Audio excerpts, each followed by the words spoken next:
Welcome back to today's episode of the Jet Stream. It's the final episode before spring break. And it's D64. That means 64 more days before yours truly graduate high school. 64? That's way too long. I want to graduate tomorrow. Bro, that's so skibbity.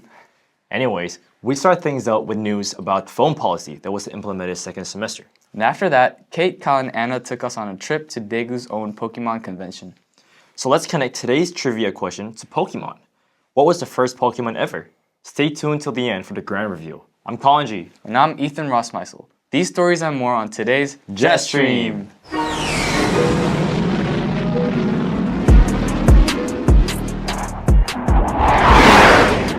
It's finally spring break. It was worth the wait because we're gonna fly to Japan. Hold on, did we book the flights yet? Oh shoot, I forgot. Hold on, Whoa, you can't take that out here. Don't you know about the new phone policy? I keep forgetting, bro. But to help remind me, Jessica and Isabella covered a story on the new phone policy.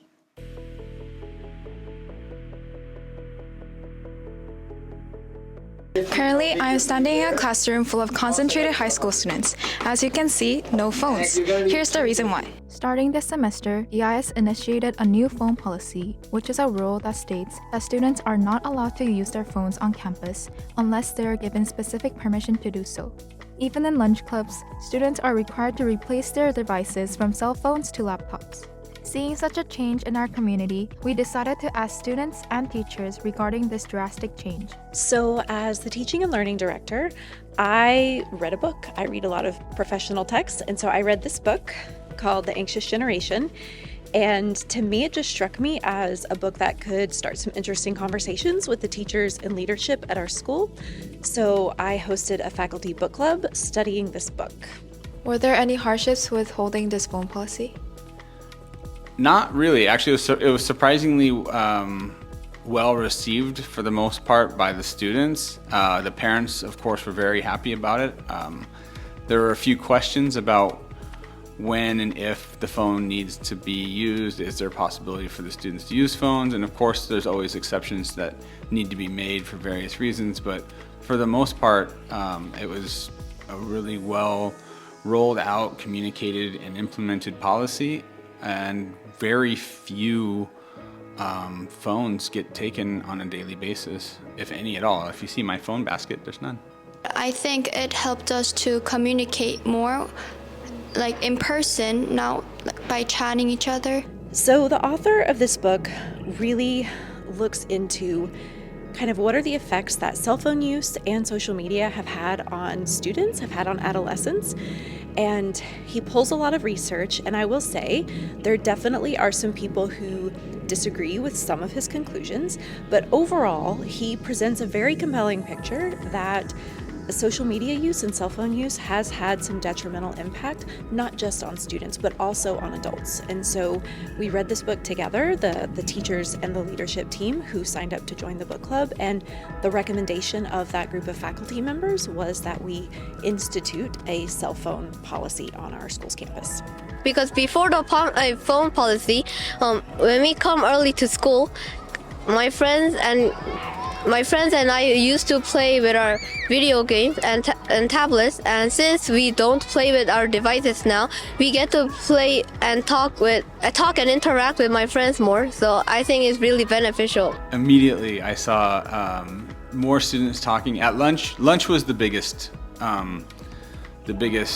change that I was able to see.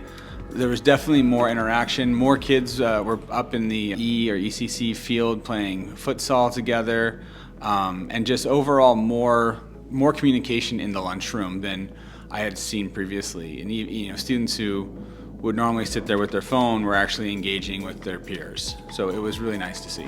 I think it's impacted me in a positive way because I don't really think about the notifications I have. I think the phone policy really impacts the school well because the students can interact with each other, and I think the school should keep this policy.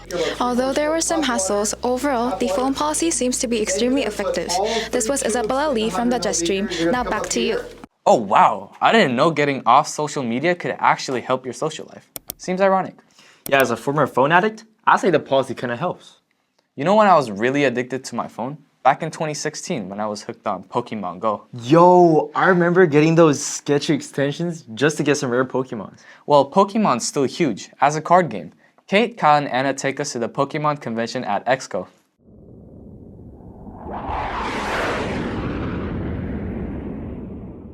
Hey guys! Hi! Today we're here to check out the Korean Pokemon League, and we also played a lot of mini games for a prize, so let's go! The Pokemon trading card game brings the thrill of battling with your favorite monsters to real life. The goal of the game, like most card games, is defeating your opponent's team with your very own deck consisting of your Pokemon. Today, hundreds of people have gathered together to celebrate Pokemon and become Daegu's own Pokemon Master. The tournament was divided into 3 sections based on skill, ranging from Junior, Senior, and Master divisions. The Korean League of the Pokemon Card Game Tournament 2025 was held from February 15th to February 16th. With the recent release and surge of popularity of Pokemon's newest mobile trading card game Pocket, many people have picked up an interest in the official card games, bringing in a vast amount of people for the competition. I competed in a Pokemon tournament today. I've always loved watching Pokemon on TV and playing Pokemon games, which inspired me to join the tournament. I used to be in the junior level but recently moved up to senior level. I find the senior level much more fun because the competition is more challenging and exciting. I actually play Pokemon a lot in America, and I came here because I'm in the military. But I love Pokemon, so it doesn't matter what language it is in or anything. I'm willing to play competitively, and I have a lot of fun. So I have some friends like them that let me know about these competitions, and that's what made me come here. Aside from the official tournament itself, there were a plethora of activities for non-participants and participants who were on break. Aside from the shop where they sold merchandise, there were mini-game booths along with learning booths where you could learn how to get into the world of competitive card battling. So we're here at one of the minigame stations where you throw the ball to the cards and get some prizes, and it looks really fun, so let's go check it out right now. Check it out!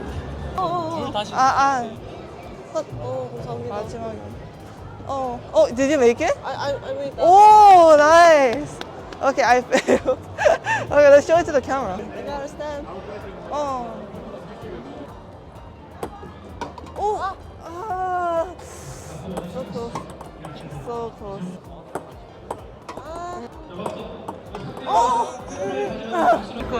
우와!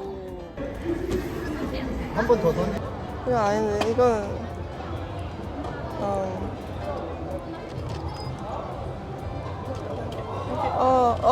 아깝다. 아깝다. 한 개만 더 쳐주세요. Okay, let's go. Though we were only able to watch the game from the sidelines, there were plenty of fun activities to fill our time. My favorite was getting to learn to play the card game. Pokemon surely has its charm of bringing together people of all ages and backgrounds, and the opportunity to share our love for Pokemon with the rest of the community was an unforgettable experience. So we got these dolls from the store, and it was a great experience. We got to meet new people and play card games, and I was able to learn more about Pokemon, and I hope that you guys will also join this event because it's really exciting. So yeah, bye! Bro, if I was there, I would have been crowned the Pokemon champ with my horsey card. Nah, you wouldn't stand the chance against my Pokemon. You got a Pokemon? Sure I do. It's the almighty Kyle Lee, the cameraman. You'll see him in the ending credits. Maybe Kyle can put up a fight against the answer to today's trivia. What was the first Pokemon released to the public? It was, drumroll please, Rhydon. Rhydon appeared in Pokemon's first game before we were born in 1996. Well, that's it for this week. Better not see y'all at school next Monday. Have a great break, and don't forget to stay determined, Intellectual, and successful!